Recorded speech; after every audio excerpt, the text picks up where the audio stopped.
If you want to understand The Lord of the Rings, really understand it, then sooner or later you have to ask a question that almost nobody asks deeply enough. What exactly was Gandalf doing for the 2,000 years before the Fellowship ever formed? Because once you see the answer, the entire story changes. The War of the Ring was not won in a single campaign. It was not won at Helm's Deep, or on the Pelennor Fields, or even at Mount Doom. In a very real sense, it was won slowly, invisibly, and almost impossibly by one old man in a gray cloak who spent 2 millennia preparing a world that did not yet know it was in danger. Gandalf did not defeat Sauron by force. He defeated him by patience, by mercy, by judgment, by putting the right people in the right places at the right moments, and by understanding something the Dark Lord never did, that the fate of the world would not finally turn on power, but on small hands making impossible choices. So settle in, because this goes much deeper than most tellings ever dare. Picture the Grey Havens, but not as they appear at the end of the story. All farewell and fading gold. Picture them in the year 1000 of the Third Age. Cold, ancient, salt-heavy. A harbor that has watched centuries arrive and depart with the tide. And standing there is Certain the Shipwright, one of the oldest beings still in Middle-earth, an elf so ancient that his memory reaches back before the sun itself existed. He has seen kingdoms rise and drown. He has watched the shape of the world change. And on that day, he sees a ship coming from the west carrying 5 figures in the bodies of old men. The first to step ashore carries himself like authority made flesh. White-robed, commanding, instantly magnetic. This is Kiromo, the one who will later be called Saruman. Then come 2 in sea blue, already looking east, as if they can hear some distant summons no one else can hear. Another comes in brown, gentle and distracted, pausing for birds and small living things as if the whole world were worth noticing. And then, last of all, comes a gray old man who seems, at first glance, the least impressive of them all. He is not the tallest. He does not look strongest. He leans on his staff like someone who truly feels the road in his bones. But Certain looks at him and sees through the disguise. That is the moment that matters. Because Certain, who has seen ages pass, recognizes that this last and least-looking figure is actually the greatest spirit among them. He greets him with reverence. He gives him Narya, the Ring of Fire, one of the 3 elven rings untouched by Sauron, and says words that are easy to pass over, but impossible to overstate, for your labors will be heavy. In that instant, on the docks, before Gandalf has done anything in Middle-earth at all, Certain already understands the shape of his burden. This gray pilgrim has not come to conquer. He has not come to rule. He has come to carry a long, exhausting, hidden labor through centuries of cold, failure, delay, and sorrow. And Certain places into his hand the one ring in all Middle-earth whose purpose is to rekindle hearts in a world growing chill. His name here will be Gandalf. But that is not where his story begins. Before Middle-earth, before the sun, before even the shape of history we usually imagine. His truer name was Olorin, and Tolkien tells us something decisive about him in just a single word. He was the wisest of the Mare. Not the most powerful, not the most terrible, not the most glorious, the wisest. And that distinction is everything. The Mare were angelic beings, spirits of the same order as Sauron and the Balrogs, lesser than the Vala only in degree, not in kind. Gandalf and Sauron are, in the deepest theological sense of Tolkien's world, of the same order of being. That matters because it tells you what Gandalf could have been. He could have been a being of raw, overwhelming spiritual force. He could have tried to answer domination with domination, but he did not. And the reason lies in where he spent his time in Valinor. Olorin dwelt often in the gardens of Ermo, where visions and inward sight flourished. His very name suggests dreams, but not dreams in the vague, human sense. Rather, a kind of clear interior vision, the deep apprehension of truth beneath surfaces. He saw what things were. But even more important than that is where his ways often took him, to the house of Nienna. And if you understand Nienna, you understand Gandalf. Nienna is the Lady of Mercy, the Vala of grief, pity, endurance, and sorrow that does not collapse into despair. Tolkien tells us that those who learn from her learn pity and endurance in hope. That phrase may be the key to Gandalf's entire existence. Before he ever walked Middle-earth, before he ever saw hobbits or rings or dragons or Nazgul, Gandalf sat at the feet of the being whose school taught him that grief must not end in bitterness, that wounds must be looked at directly, and that mercy is not weakness, but one of the deepest forms of strength in the universe. That is why, when Gandalf later tells Frodo that Bilbo's pity for Gollum may rule the fate of many, he is not improvising. He is speaking out of the oldest wisdom he possesses. He is repeating, almost word for word in spirit, the lesson he learned before the sun rose. And Tolkien adds something else about Olorin in those early days that should never be skipped. He walked among the elves unseen, or in forms like one of them, and they did not know from where their sudden courage or wisdom came. He was already doing then what he would spend the Third Age doing on a far greater scale, moving quietly, awakening strength in others, putting hope into hearts without demanding credit for it. Gandalf's greatest pattern never changes. He does not replace other people's courage. He ignites it. That is exactly why he is chosen for Middle-earth. And it is also exactly why he initially refuses. Around the year 1000 of the Third Age, as shadows begin to gather again, and the wise begin to sense that Sauron is not truly gone, the Vala hold a council. They cannot simply invade Middle-earth again with overwhelming power. They had done that at the end of the First Age against Morgoth, and the result was catastrophic. Whole lands were broken and drowned. Beleriand itself was lost beneath the sea. Divine power unleashed without restraint had nearly shattered the world. They cannot solve this problem by force. So they choose another way. They will send emissaries. Not in glory, not in majesty, not in forms that terrify or compel, but in the vulnerable bodies of old men. They will be clothed in age, weariness, hunger, cold, fatigue, uncertainty. They will be forbidden from dominating the peoples of Middle-earth by force. They must inspire, persuade, advise, awaken. They must help others resist evil rather than simply do the resisting for them. Saruman steps forward readily. Others join. But when Manwë asks for Olorin, he answers with hesitation. He says he is too weak. He says he is afraid of Sauron. That is one of the greatest moments in Gandalf's entire story. Because the being who will one day stand before the Balrog, who will face the Witch King, who will refuse the One Ring, who will die and return, begins by confessing fear. Not because he is lesser, but because he sees clearly what the task actually is. The people most eager for power are often the least fit to wield it. Gandalf's reluctance is itself evidence of his fitness. Manwë replies that this is all the more reason to send him. And Varda adds one telling correction, not as the third. Gandalf will not rank third among the Order. Even in that hidden council, his true stature is quietly acknowledged. Saruman remembers this. And resentment begins early. When the Istari arrive in Middle-earth, their forms are not arbitrary. They come as old men because old men are overlooked. They come carrying staffs rather than crowns because kings are watched and wanderers are not. Gandalf's whole physical appearance becomes part of his strategy. Gray robes, a worn hat, a traveler's staff, pipeweed, fireworks, laughter, stories. An air of vagueness that makes the powerful underestimate him and the humble welcome him. This is not decorative characterization. This is warfare. Sauron thinks in terms of armies, rings, fortresses, wealth, bloodlines, command structures, visible power. Gandalf deliberately chooses a form that slips beneath that entire system of attention. He becomes the kind of figure who can sit in a hobbit garden and be ignored by history, while quietly shaping the people history will one day depend upon. And so he wanders. For 2,000 years, Gandalf does not take a throne, build a kingdom, or establish a permanent tower of his own. He moves. He listens. He notices. He shows up where he is needed. His heroism for most of those centuries does not look heroic at all. It looks like conversation. It looks like patience.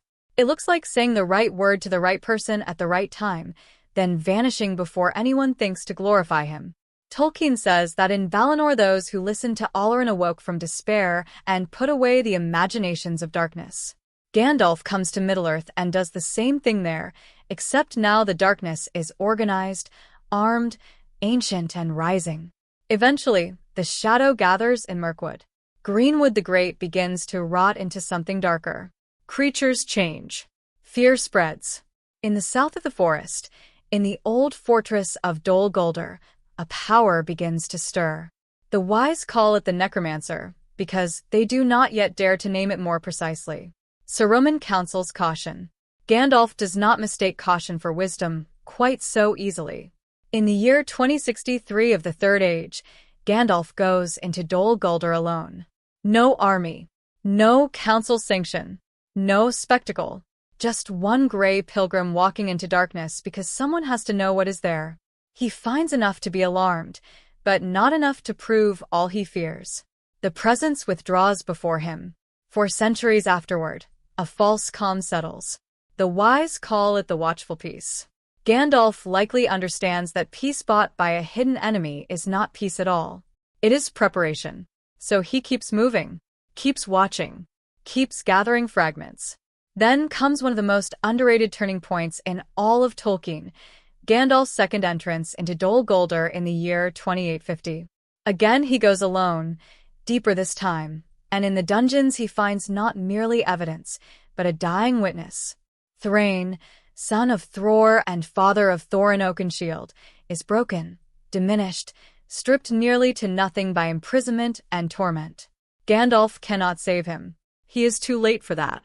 But in his final coherent moments, Thrain gives Gandalf a key and the memory of a map, the way into Erebor, the lonely mountain, through a hidden door Smaug has not found.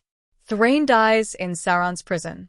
Gandalf walks out with two things: confirmation that the Necromancer is indeed Sauron, and a dead dwarf's unfinished business in his hand. And then he does something very few beings in fiction or history are capable of doing. He waits. He carries that key and that map for 91 years. Think about what that means.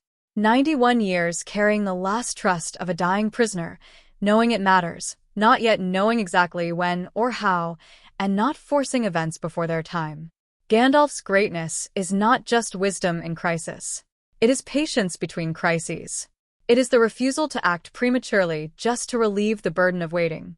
He has no official order telling him exactly what to do with this. The White Council exists, yes, but Saruman leads it, and Saruman is increasingly an obstacle rather than a help. Galadriel, in fact, wanted Gandalf to head the council. She saw more clearly than most where the deepest wisdom lay. Gandalf refused. Not because he was incapable, but because he understood something essential. To sit in the chair would be to become too fixed, too visible, too administratively entangled. Gandalf's real strength depends on mobility. He needs to be everywhere and nowhere. He needs to be the piece on the board the enemy never quite knows how to calculate. That means Saruman takes the chair. And Saruman in the chair becomes delay embodied. When Gandalf urges action against Dol Guldur, Saruman argues for patience. His arguments are always plausible. Information is incomplete. Timing is uncertain. Risks are high. Saruman's corruption, even early on, does not sound obviously wicked. It sounds reasonable. That is what makes it dangerous. Gandalf sees the need clearly, but cannot get the institution to move. So, he does what he'll do again and again across the Third Age. He acts without fanfare, without rebellion, without dramatic speeches. He simply goes where necessity sends him and does what must be done. One of the greatest examples of that comes in 2941, in a room at the Prancing Pony in Bree, where Gandalf finally uses the key and map he has carried for 91 years. Because by then he has been thinking hard about a dragon. Smaug is not merely a monster. In Gandalf's strategic vision, Smaug is a future catastrophe waiting to be weaponized. A dragon sitting on the wealth of Erebor, commanding the north, able to devastate the free peoples if ever aligned with Sauron, is not a local problem. He is a war asset. If Sauron and Smaug ever coordinate, Rivendell, Mirkwood, Dale, Laketown, perhaps even the Shire itself could be devastated. Gandalf sees this long before anyone else is prepared to treat it with the urgency it deserves. So he finds Thorin Oakenshield, exiled heir of Erebor, proud, burdened, grieving, formidable, and half-defined by a wound that has never healed. Gandalf sees in him not only bitterness, but possibility. He produces the key. He produces the map. He watches Thorin recognize his father's lost trust. And in that recognition, the quest of Erebor is born. But even then Gandalf knows a company of dwarves is not enough. The mission needs someone else. Someone unexpected. Someone light-footed, morally unarmed, unnoticed by the systems of power that dominate everyone else's thinking. So Gandalf goes to the Shire. And this is where one of his deepest long games reveals itself. Gandalf has not only been visiting the Shire casually. He has been watching it for years, maybe decades, with unusual attention. He has watched old Tookish restlessness. He has watched families in which a faint strain of adventurousness survives under layers of comfort and routine. He has watched Bilbo Baggins grow up into a very respectable hobbit with just enough hidden took inside him to be dangerous in the best possible way. When Gandalf chooses Bilbo, it is not random whimsy. It is layered strategy and intuition. First, Gandalf suspects the Shire will matter in the great events to come. Second, Bilbo possesses qualities the dwarves do not: stealth, flexibility, wit, adaptability, unassuming courage. Third, and deepest of all, Bilbo is outside Sauron's imagination. That may be the most important thing Gandalf ever sees. Sauron understands elves, kings, captains, lineages, fortresses, magical artifacts, military resistance. He does not understand hobbits. A hobbit slipping past the categories of great power is not something his mind is built to anticipate. Gandalf grasps this principle in miniature with Bilbo long before it becomes the entire logic of the War of the Ring. So he knocks on a green round door and asks a question that sounds like a joke and is, in fact, world-shaping. Would you like to go on an adventure? Bilbo says no. Gandalf marks the door anyway. The quest of Erebor succeeds, and in succeeding it changes the north. Smaug dies. Erebor is reclaimed. The Battle of Five Armies reshapes the balance of power. And in the very same year, the White Council finally attacks Dol Guldur and drives Sauron out. These events are not coincidental. Gandalf has timed them together. Remove the dragon.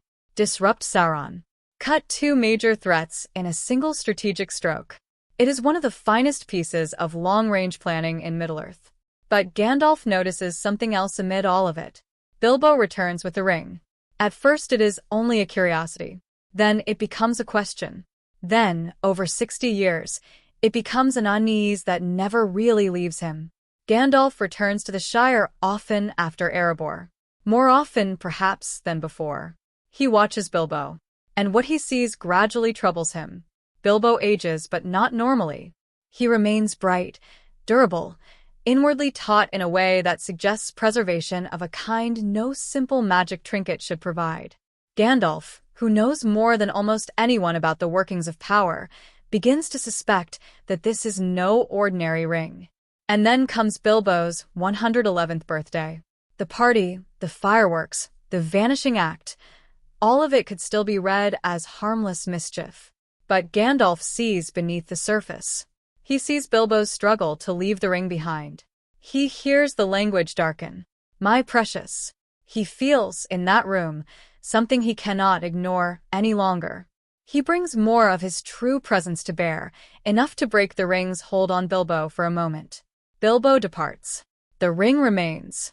Gandalf takes it, and the next phase of his labor begins. What follows is not glamorous. It is detective work. He goes to Minas Tirith. He sits in archives. He reads records no one else has cared about for generations. He searches through the debris of history until he finds what he needs. Isildur's scroll, the old account in which the markings of the ring are described, visible only in fire. This is one of Tolkien's quiet masterstrokes. The fate of Middle-earth turns, in part, because Gandalf is willing to do scholarship. He is willing to sit in dusty libraries and chase truth through paper, while kingdoms concern themselves with more obvious forms of importance. But the archives alone are not enough. He also needs Gollum. So, he asks Aragorn for help. And Aragorn, still the hidden heir, still Strider in the wild, goes hunting. He finds Gollum in the dead marshes, captures him, brings him alive to Thranduil's halls. Gandalf questions him patiently. Slowly, painfully, enough is confirmed. The ring passed from Isildur to the river, from the river to Gollum, from Gollum to Bilbo. It is the One Ring. And worse, Gollum has already been in Sauron's hands. 2 words have been extracted from him under torment: Shire. Baggins. At that point, the clock starts running in earnest. Now consider Gandalf's position. He has identified the most dangerous object in the world. He has found it in the possession of a hobbit he genuinely loves. He knows Sauron is searching for it. He knows the Nazgul will come. He must warn Frodo. He must arrange an escape. He must move before Sauron moves fully. And he must do all this while Saruman, head of his own order, is becoming increasingly unreliable. This leads to the terrible interview at Isengard. Gandalf goes to Saruman because duty still requires it, and perhaps some part of him still hopes there is help to be found there. Instead, he discovers how deeply Saruman has fallen. Not into obvious madness. Not into cartoon villainy. Into something far subtler and more frightening: admiration for power. Saruman has studied Sauron too long. He has come to appreciate the enemy's method, intelligence, craftsmanship, system. He has begun by understanding and ended by respecting. From respect, desire follows quickly. Not necessarily to serve Sauron forever, but to rival him, perhaps replace him, certainly imitate him. That is how corruption often works in Tolkien. Not by sudden reversal, but by a shift in what one permits oneself to admire. Saruman reveals his colors. Literally. No longer Saruman the White, but Saruman of many colors, which sounds at first like an expansion and is actually a fragmentation. He offers Gandalf alliance. Submit to necessity. Use the ring. Master events rather than resist them. Gandalf refuses completely. This matters more than almost anything else in his career. Because Gandalf could have become a tyrant for good reasons. Tolkien is explicit about this elsewhere. Gandalf's temptation would not have been crude greed. It would have been the desire to fix the world, to impose order, to end fear, to force safety. But any power seized through the ring would have become domination in the end. Gandalf knows this. His refusal is moral, spiritual, and absolute. Saruman imprisons him atop Orthanc. And while Gandalf is trapped there, Sauron's hunters are already riding. That is one of the painful patterns of Gandalf's whole story. He is often just behind disaster, not because he has failed to foresee it, but because even foreknowledge does not let you outrun every obstruction in a fallen world. He is prepared brilliantly, but time is still merciless. Frodo is already on the move. The Black Riders are already searching. The plan is alive now, whether Gandalf can personally oversee it or not. He escapes by eagle. Gwaihir carries him from Orthanc. He takes Shadowfax, rides north with all the speed he can gather, and reaches the Shire only to find Frodo already gone. So, he chases the story he has spent 2,000 years building toward. At Bree. At Weathertop. On the road. At Rivendell. By the time the Council of Elrond is assembled, Gandalf's invisible labor finally becomes visible, though only in fragments. Here are the threads: the ring, Gollum, Isildur's scroll, Aragorn's hunt, Saruman's treachery, Sauron's rising, the peril of the north, the long suspicion confirmed. Gandalf has spent centuries preparing for a question that must now be answered plainly. What do we do with the One Ring? And his answer, though others take time to understand it, is the only one possible. You do not use it. You destroy it. That sounds obvious to readers because we know the story. Inside the world, it is almost unthinkable. Use it against Sauron, says one part of the political imagination. Hide it, says another. Guard it. Study it. Deploy it strategically. Gandalf knows all such options are traps. The ring cannot be wielded without becoming your master.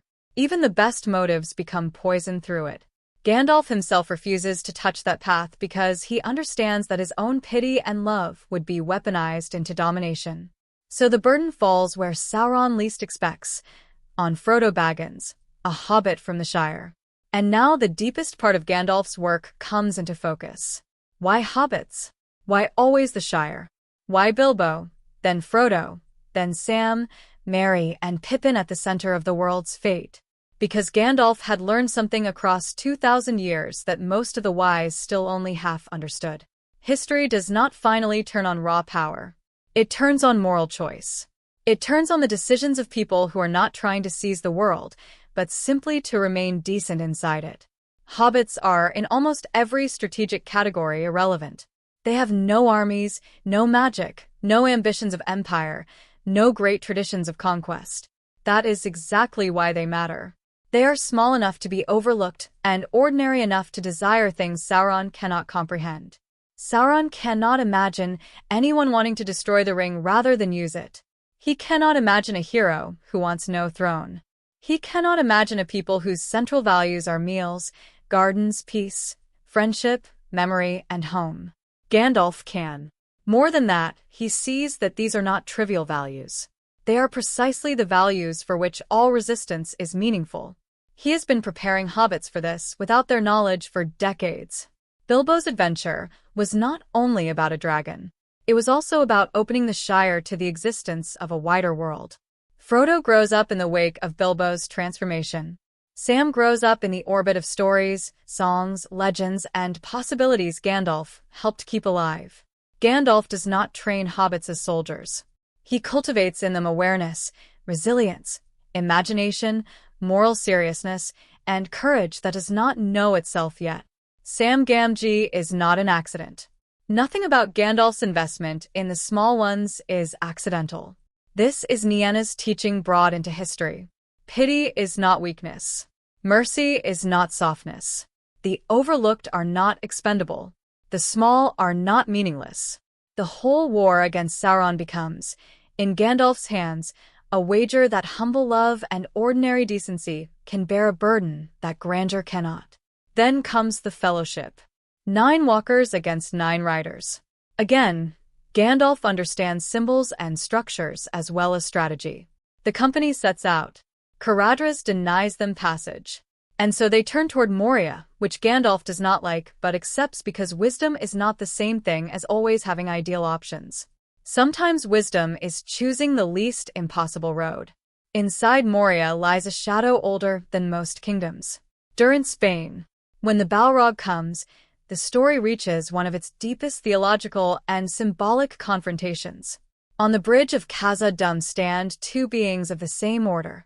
Both Mare, both ancient, both from before the shaping of the world, both clothed now in fire and mission and ruin. One fell long ago into domination and terror. The other has spent ages refusing that road. Gandalf does not fight the Balrog because he wants glory. He fights because the Fellowship must live. Because the quest must continue.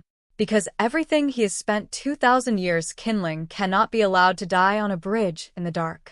His words there are perfectly chosen. You cannot pass. Not I will destroy you. Not behold my power. A boundary is being drawn. A refusal. A stand for the sake of others. The bridge breaks. The Balrog falls. Gandalf falls with it. And then, after the abyss, after pursuit through deeps no mortal cartography can hold, after the endless stare, after the summit of Xaraxagil, after 2 days and nights of combat against a terror out of the Elder World, Gandalf kills the Balrog and dies himself. He dies having spent himself completely in service to the mission. And here Tolkien does something extraordinary. He allows mystery to remain mystery. Gandalf passes out of thought and time. He is sent back. Changed. White now, where before he had been gray. Greater freedom, greater authority, greater unveiled being. He returns as Saruman should have been, purified authority rather than corrupted wisdom. But notice this, even after returning, Gandalf is still Gandalf. Still focused. Still practical. Still concerned with what must be done next. Theoden must be healed. Saruman must be broken. The war must be managed without surrendering to its logic. Aragorn must come into his kingship. Frodo and Sam must be given the chance to finish what no one else can finish for them. That is the cost and the beauty of Gandalf's vocation. He is not the hero who takes the ring and ends the story himself. He is the kindler, the one who lights fires in other hearts and trusts them to burn. The one who steps aside over and over again so others can become who they must be. He never seizes Theoden's throne, never claims Gondor, never makes himself king, never even keeps the visible centrality he would be justified in taking. He arranges, awakens, strengthens, rebukes, warns, rescues, and then gives the decisive moment away.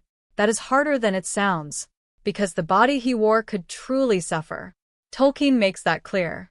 Gandalf feels exhaustion, cold, fear, hunger, pain, frustration. He is not a detached divine mask merely pretending at humanity. He lives it. He suffers it.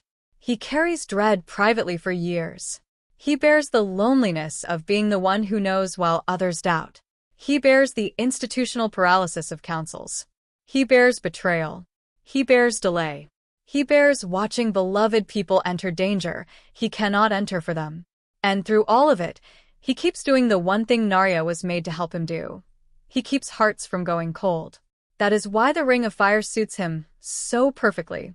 Not because he throws fireballs around, though adaptations sometimes overemphasize the spectacular. His truest fire is interior. He kindles courage. He strengthens resolve. He revives failing hope. Theoden rises. Aragorn accepts his road. Faramir remains morally alive in a deadening world. Hobbits keep walking when all categories of possibility have failed. Again and again, Gandalf's presence does not replace the courage of others. It restores their access to it. And that is why, in the end, Sauron loses. Not because Gandalf outmatched him in naked power. Not because armies were larger. Not because plans were flawless. The plans were not flawless. Much of what happens is fragile, contingent, painful, and nearly broken at every stage. Sauron loses because he cannot understand the moral architecture of the world he is trying to dominate. He cannot understand pity. He cannot understand renunciation. He cannot understand friendship that survives terror. He cannot understand why someone would carry unbearable evil and still refuse to become evil. He cannot understand why a gardener would keep going when all glory has vanished and only love remains. Gandalf understands all of that. He has understood it since before the sun. And so, when the White Ship leaves the Grey Havens in the year 3021 of the Third Age, and Gandalf boards at last beside Frodo, Bilbo, Elrond, and Galadriel, the moment is not simply farewell. It is completion. Círdan is there again, as he was at the beginning, watching the one he recognized long ago finally depart. Gandalf wears Narya openly now, the red stone visible at last. The fire he carried in secret for 2,000 years has done its work. Think about what he leaves behind. The Shire still stands. Not untouched, but standing. A king now rules in Gondor, who does not hunger for domination. Rohan has been restored. Erebor is alive again. Mirkwood is healing. The white tree flowers. The Great War is over. The age of elves is passing, and the age of men begins. The world is not perfect. Tolkien never gives us that lie. Frodo is wounded beyond what the Shire alone can heal. Loss remains loss. Departures still hurt. The world after victory is still a mortal world. Time still takes things away. But that was never Gandalf's job, to make a perfect world. His job was to keep alive the possibility that free peoples, imperfect and frightened and limited as they were, might still choose what is right when the decisive hour came. And they did. Bilbo chose mercy. Frodo chose burden. Sam chose fidelity. Aragorn chose service. Faramir chose restraint. Theoden chose courage. Countless others chose the harder, humbler, more hopeful path. Gandalf did not force those choices. He made them imaginable. He put strength where despair might have won. He kept the fire lit until others could carry it. That is what Gandalf was doing for 2,000 years. He was not wandering aimlessly. He was not merely collecting lore, appearing at opportune moments, or acting as a magical problem solver dropped into the story whenever the plot needed help. He was building the conditions under which Sauron could be defeated by people Sauron would never think to fear. He was preparing a civilization morally, spiritually, and strategically for a war that could only be won by refusing the enemy's logic. He was carrying a dead dwarf's key for 91 years. He was reading forgotten scrolls in forgotten archives. He was walking into dark fortresses alone. He was resisting councils when councils were wrong. He was investing in hobbits before hobbits knew they mattered.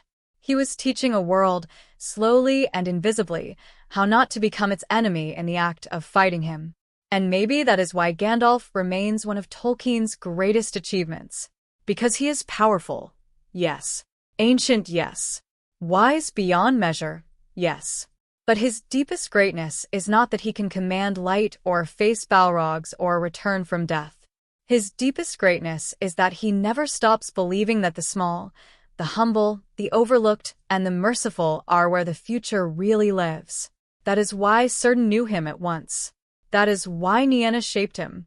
That is why he refused the ring. That is why he trusted hobbits. And that is why, when the whole story is finally told, the victory of Middle-earth belongs in no small part to the old Grey Wanderer who spent 2,000 years doing the hardest work in the world. Not ruling, not conquering, not dazzling, but keeping hope alive long enough for ordinary people to save everything.